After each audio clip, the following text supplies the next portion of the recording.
Pemirsa Anda menyaksikan Special Report, Special Economic Zone Summit and Awards 2025, dan untuk mengetahui bagaimana perkembangan capaian KEK hingga semester 1 2025 sudah bersama dengan kami narasumber pilihan, yaitu Bapak Susiwiono Mugyarso selaku Sekretaris Kementerian Koordinator Bidang Perekonomian, dan juga Bapak Rizal Edwin Manansang selaku PLT Sekretaris Jenderal Dewan Nasional KEK. Selamat siang, apa kabar Pak Susi, Pak Rizal? Baik, selamat siang. Kabar baik, sehat luar biasa ya Pak. Baik. Terima kasih sudah meluangkan waktu bersama kami di CNBC Indonesia. Mungkin pertanyaan pertama untuk Pak Susi terlebih dahulu. Pak Susi mungkin boleh jelaskan ke pemirsa CNBC Indonesia, kawasan ekonomi khusus ini sudah beberapa tahun terakhir, bisa dikatakan lebih dari 10 tahun terakhir, menjadi cara dari pemerintah Indonesia untuk memajukan ekonomi daerah dan juga untuk menjadi karpet merah bagi investasi asing untuk masuk ke Indonesia lewat di kawasan-kawasan. Kira-kira perkembangannya hingga semester 1 tahun 2025 sudah sejauh apa? Silakan Pak.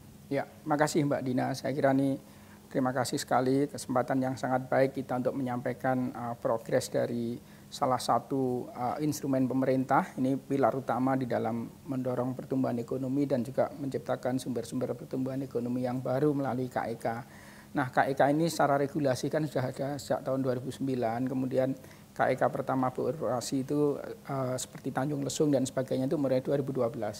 Jadi saya kira sudah cukup lama dan sampai dengan hari ini jumlah KEK di seluruh Indonesia itu ada 25 kawasan tersebar mulai di Arun, Lok Sumawe sampai di Sorong, Papua. Nah, secara penyebaran memang ya cukup berimbang, di Sumatera ada 7, di Jawa ada 7 dan di sisanya di luar Jawa yang lain sampai ke Maluku dan Papua. Memang tujuan pemerintah selain membangun sumber pertumbuhan ekonomi baru, ini juga untuk mendorong ekonomi yang inklusif, yang merata ke semuanya dan berkelanjutan. Nah, dari 25 KEK yang ada, dari realisasi investasi, saya kira masih harus kita dorong, kita tingkatkan. Sekarang ini akumulasinya mencapai kira-kira 294 triliun. Kemudian pencapaian dari sisi penyerapan tenaga kerja itu juga menjadi satu ukuran keberhasilan KEK. Itu lebih dari 187.000 orang tenaga kerja yang direct bekerja di kawasan ekonomi khusus. Dan saya kira capaian yang lain kontribusinya terhadap PDRB di semua daerah. Karena dari 25 kawasan ini ada 442 industri yang tersebar di 25 kawasan ini. Nah, kalau lihat beberapa perkembangannya, saya kira kita bisa jadikan satu ukuran perkembangan contoh beberapa KEK misalkan di industri manufaktur. Barangkali yang sering kita pakai ukuran kalau manufaktur karena memang jumlah industrinya paling banyak itu di KEK Kendal misalkan. Selain investasinya yang sudah di atas 90 triliun gitu, juga penyerapan tenaga kerjanya sudah di atas 66.000 orang. Ada beberapa industri masa depan yang sekarang mulai masuk dan sudah mulai berproduksi, bahkan sudah mulai ekspor. Ada 2 industri utama yang ke depan ini sangat kita harapkan mendukung ekosistem untuk EV gitu. Ada industri yang membuat anoda untuk baterai lithium. Itu ada salah satu industri yang sekarang sudah berhasil memproduksi dengan kapasitas sampai 80.000 ton anoda. Dan di tahap kedua nanti totalnya 160.000 itu sudah menjadi terbesar di dunia, Mbak. Kemudian juga industri katode juga di KEK Kendal juga berkembang cukup baik dengan kapasitas produksi sampai 120.000 itu terbesar di luar Cina. Artinya apa? Dari sisi pengembangan industri masa depan, KEK juga tumbuh berkembang dan menjadi incaran para investor besar untuk menanamkan investasinya dan mengembangkan industri. Kalau kita lihat anoda dan katode yang ada di Kendal ini adalah proses kelanjutan dari yang ada di KI di Morowali. Jadi proses dari sana menghasilkan barang untuk diproduksi di KEK Kendal yang akan diekspor ke Amerika sebagian besar. Yang itu dipasok untuk Tesla dan sebagainya. Jadi untuk hilirisasinya. Nah, saya kira beberapa capaian dari sisi konsepsi ini sudah cukup berhasil mendorong hilirisasi, nilai tambah. Demikian juga industri-industri masa depan, membangun ekosistem EV dan sebagainya. Manufaktur yang lain sangat banyak success story-nya, Gresik, Galang Batang, Semangke yang menjadi global value chain dan sebagainya.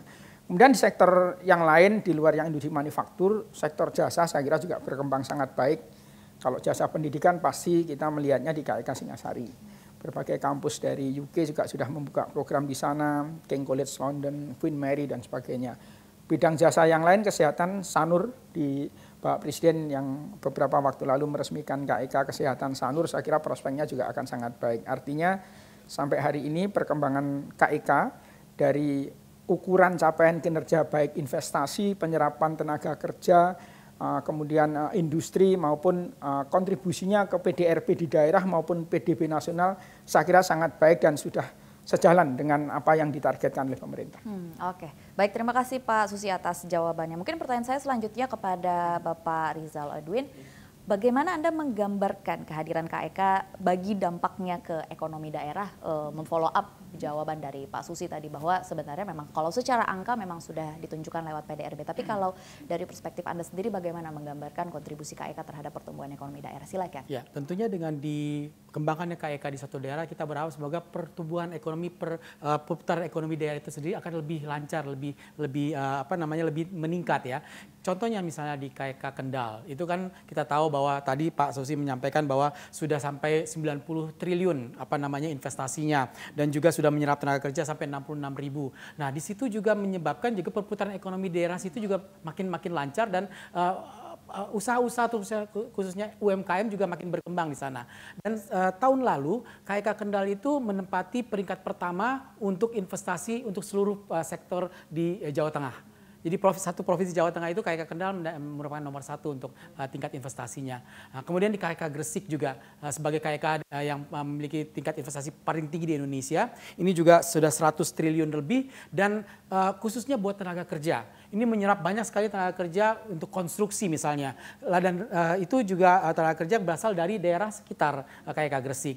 Nah, untuk itu dari BUPP KEK Gresik juga buat para pekerja konstruksi yang sudah menyelesaikan pekerjaannya, mereka dididik lagi nih, memberikan peningkatan skill supaya mereka nantinya tetap bisa bekerja di KEK Gresik dengan keahlian-keahlian tertentu yang dibutuhkan oleh BUPP ataupun KEK Gresik itu sendiri. Oke, baik. Tadi kalau kita mengingat pada saat konferensi pers berkaitan dengan capaian KEK di semester 1 2025 dari Pak Susi sendiri menyampaikan bahwa sebenarnya potensi KEK di Indonesia ini masih sangat besar. Sangat besar. Terutama kalau dibandingkan dengan negara-negara tetangga kita di Asia Tenggara. Tapi mungkin pertanyaan saya seperti ini Pak, target kita ini adalah menarik investor asing.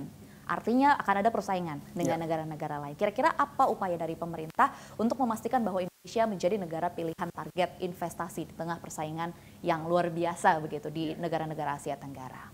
Ya, saya kira kalau kita lihat perbandingan dengan negara lain, semua negara pasti ingin menarik investasi untuk masuk ke negaranya, terutama negara-negara sesama negara ASEAN, peers country kita yang dalam tanda petik menjadi kompetitor kita untuk menarik investor.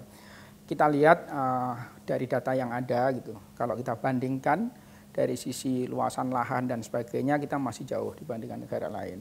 Kita hanya sekitar 24 ribuan hektar dari 25 KEK tadi. Gitu. Demikian juga kalau kita bandingkan dengan beberapa skema insentif fiskal maupun non fiskal. Barangkali kita masih bisa dibandingkan dan masih banyak hal yang harus kita kejar.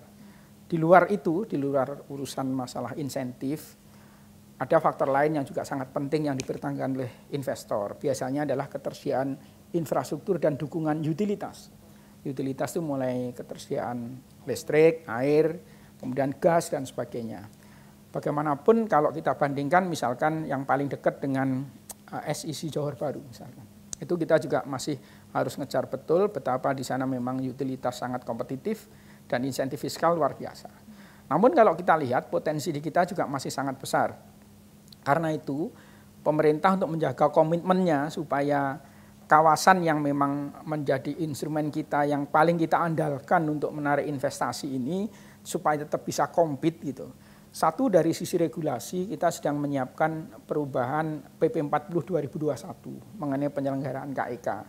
Itu berbagai skema instrumen insentif fiskal, non fiskal, kemudian bagaimana mekanisme pengaturan di dalam pengelolaan kegiatan di kawasan ekonomi khusus itu kita atur ulang. Dengan berdasarkan pengalaman implementasi sejak 2021 kemarin, sekarang kita review semuanya, khususnya masalah kepastian perizinan, kemudian juga kepastian terhadap berbagai pemberian insentif yang ada di sana dan merespon beberapa isu global kaitannya dengan masalah tax holiday, ada GMT, Global Minimum Tax dan sebagainya. Nah, selain di sisi regulasi, saya kira pemerintah juga menyiapkan beberapa terobosan khususnya untuk memberikan dukungan bagi penyediaan infrastruktur, utilitas dan sebagainya. Yang terakhir kemarin sebagai contoh KEK KITB, KEK Industriopolis Batam di Jawa Tengah, di Batang itu kira-kira seluruh infrastruktur yang ada itu berdasarkan kepres khusus yang dikeluarkan oleh pemerintah itu disupport oleh seluruh KL, kementerian lembaga. Terakhir kemarin sudah disiapkan pelabuhan dry port di sana yang untuk mengintegrasikan logistik intermodal transportation di sana, sehingga pemerintah pengen satu dari sisi regulasi ada kepastian di sana, kedua dari sisi insentif kita harus compete dengan beberapa kawasan lain, yang ketiga dari sisi kepastian mereka kita jamin bahwa penyediaan infrastruktur utilitas juga menjadi komitmen pemerintah. Jadi paket lengkap supaya kita bisa compete dengan kawasan jenis di negara lain. Nah, menambahkan Pak Susi tadi Silakan. bahwa kami juga setiap triwulan melakukan monitoring dan evaluasi. Sehingga kalau ada permasalahan-permasalahan, masalah perizinan, masalah insentif segala macam itu kita akan lakukan evaluasi dan juga kita akan mengundang baik itu dari BUPP maupun dari kementerian lembaga terkait. Sehingga demikian kita akan bisa mencari jalan keluarnya untuk masalah-masalah yang terjadi. Komunikasi dilakukan Betul. begitu ya, bersama dengan masing-masing KEK, Ya. kira-kira apa saja tantangan yang dihadapi, kemudian bagaimana kerjasama menghadirkan solusi dari tantangan tersebut. Nah mungkin ini juga berkaitan dengan pertanyaan saya selanjutnya kepada Bapak Rizal Edwin. Salah satu yang dilakukan selain tadi sudah Pak Susi jelaskan bahwa dari pemerintah mengupayakan bahwa utilitas yang ada harus berjalan dengan baik dan juga bisa kualitasnya bisa disandingkan dengan negara-negara tetangga, kemudian juga secara administrasi juga harus dipastikan. Tapi di sisi lain kan juga harus ada forum-forum komunikasi. Mungkin yang salah satunya yang akan dilakukan adalah berkaitan dengan Special Economic Zone Investment Award and 2025 Summit gitu. and Awards 2025, Summit and Awards yes. 2025 yang akan dilaksanakan pada tanggal 11 hingga 12 November. Betul. Kira-kira dari acara ini yang akan menjadi forum atau wadah pertemuan antara investor asing, KEK, pemerintah, apa yang ingin dicapai? Silakan. Sebenarnya kita ingin melihat bagaimana kita bisa menyatukan lagi ya antara pemerintah juga para investor ini untuk melihat potensi-potensi apa yang ada di KEK ini. Sehingga mereka juga melihat bahwa oh ternyata di Indonesia masih banyak yang bisa kita kembangkan, khususnya untuk yang hilirisasi. Ya makanya kami dalam menuju ke summit ini kita ada pre-eventnya, yaitu nanti akan ada business forum khusus untuk KEK dibagi dua, KEK yang bertemakan services dan KEK yang bertemakan manufacturing. Sehingga nanti di situ kita bisa lihat kira-kira investor mana yang punya peluang untuk bisa bekerja sama dengan KEK mana sesuai dengan sektor yang digeluti oleh para investor tersebut. Kemudian setelah itu baru kita akan adakan nanti main eventnya, yaitu tanggal 11 dan 12 itu adalah conference, kemudian juga nanti ada gala dinner dan juga award buat KEK-KEK yang punya prestasi.